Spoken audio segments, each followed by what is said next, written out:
Hi everyone, this is Laura from Grain & Company. Today I'm going to go through some of the details in putting together your fall wreath kit that we're offering this year. So this is the finished one, and I'm just going to kind of go through what's in the box and how you can use it. I'm not going to fully do another one, but I'll kind of give you an idea on how I put mine together. All right, so in your box, you will have your 18-inch grapevine wreath. Now with grapevine wreaths, it can get kind of twiggy all over the place, so you can take some scissors or some wire cutters and you can just kind of snip them so it has a nice shape. If you find some are kind of just all over the place. You will also have in your box 5 cotton stems, and you can remove the gold twist tie and the plastic coverings on those because you won't need those. You will have a bunch of greenery here, one stem of this or one bunch, and when I did mine I took off these little buds. I didn't like how it looked in the greenery, so I just took my snips again and just snipped them off. If you like them, feel free to keep them in there, but I took them off. You will also have 2 of your blush sunflowers. Now I just used the sunflower itself. There's nothing wrong with the bud. I just didn't like the greenery color that went along with the 5 stems of lamb's ears. They're just a little bit of a different green that I wasn't quite fond of. So you can definitely use them if you want, but I chose not to. And then you will also have hold on a second here. I have included 5 pipberries stems here. I only use 3 in mine, but we threw in a couple extras, and I'll show you how I shorten those so you can use those. So if you've never done a wreath before, you want to take a look at your wreath and kind of see which way it looks the most natural. Like if I put it here, it seems a little oblong here, so I just kind of keep turning it until I like how I find that it just looks nice and balanced. I laid mine down here on the greenery, so I like how it looks here. It's a little pushed in here, but as I lay out the greenery, I can kind of fill out this area and then kind of perfect the balance of it. So that's how I would choose to do it. You can lay your greenery however you want, wherever you want. That is your option, but I'll just go through how it is that I did mine. So with your 5 stems of greenery, you are going to need to take and cut these off a bit. Now, you can pull these right off of their little stems on these 2.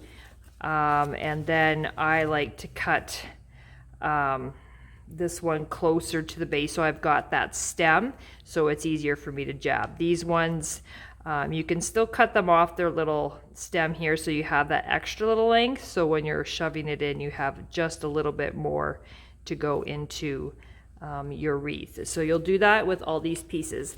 Now, when you're putting a wreath together and laying out your greenery, let me just grab the original one again.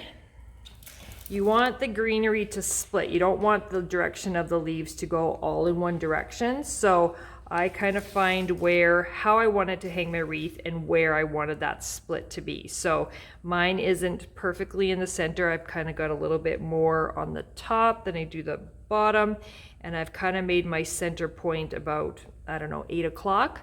So when I'm putting my greenery in, I'm putting leaves this way to fill it out, and then I'm putting leaves in this direction. Okay.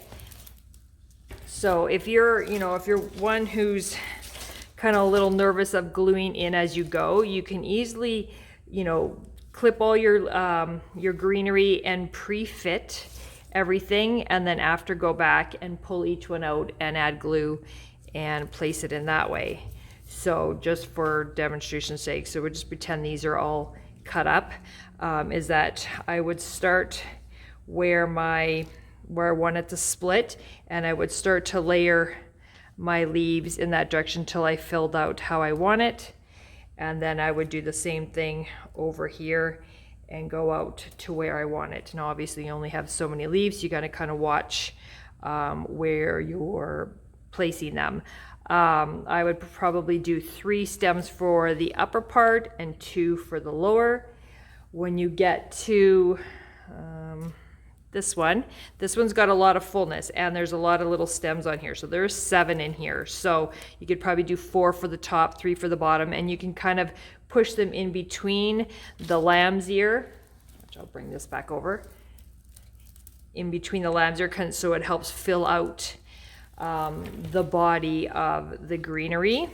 Okay, and once your greenery is done, then you can work on putting your flowers. So I cut mine off of the stem. Now you don't want to do it too close. It's nice to have a little length there, so that way you can put it in between those branches and help him stay in place. And you'll add some glue on there as well.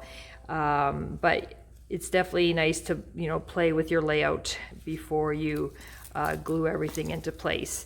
The cotton stems are nice fillers to add some white, and so you just want to kind of balance those out.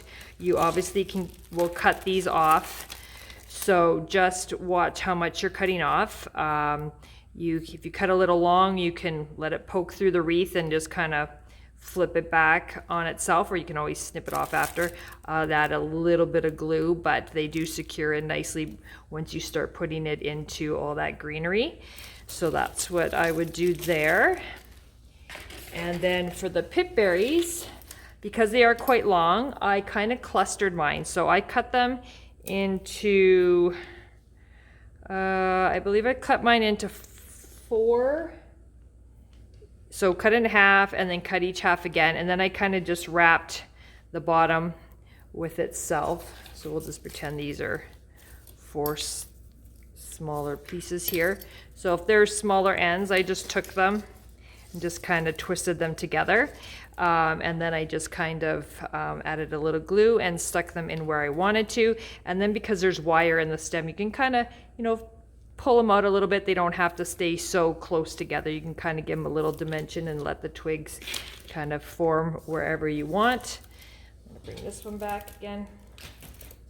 So as you can see, I kind of just used it to help pull it apart. So when you're doing your wreath, don't forget about the sides. So you're trying to put that greenery so it kind of fills out that side area too. And yeah, so that's what, you know, if you want to add, you know, a bow, if you want to hang it with, you know, a ribbon, you're most welcome to do that. But it will easily hang on a door hook or whatever you use to hang your wreath, just as is. You could always add some scripted lettering or a word. I would do that first before I would attach the greenery in there. But yes, that's how I did it. It really, once you get going, it is not as difficult as it looks. Just start, you know, layering those greens, and before you know it, you'll have it all filled out. And if you get stuck at all, you know, you can always feel free to send us a message and we can kind of, you know, talk you through anything and give you a hand. But yeah, I hope you enjoyed this one. I really will look forward to hanging mine on my door. And thanks, guys.